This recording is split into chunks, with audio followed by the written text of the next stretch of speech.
নমস্কার। জানুয়ারি মাস চলছে, এরপরেই আসবে ফেব্রুয়ারি। বিদ্যালয়ে পড়াতে গিয়ে এবং বিভিন্ন সময় শিক্ষার্থীদের খাতা দেখতে গিয়ে আমি লক্ষ্য করেছি জানুয়ারি এবং ফেব্রুয়ারি এই মাস দুটির বানানে তারা ভুল লেখে। তারা লেখে কীরকম? বর্গীয় জয়া আকার, দন্তের নয়ে রস্যউ, অন্তস্তয় আকার, রয়ে দীর্ঘই। এই প্রচলিত বানান তারা লিখে আসছে।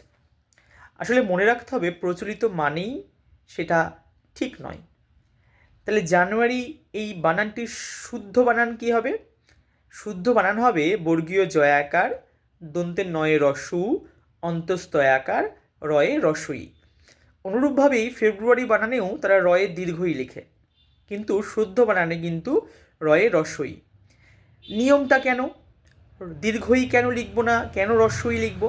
তার কারণ হচ্ছে যত ইংরেজি শব্দ, সেই ইংরেজি শব্দগুলিকে যখন আমরা বাংলা বানানে লিখব তখন দীর্ঘইকার বর্জন করব। সেখানে আমরা হ্রস্ব ইকার ব্যবহার করব। বোঝা গেল? নতুন জানলে সঙ্গে থাকবেন। ধন্যবাদ।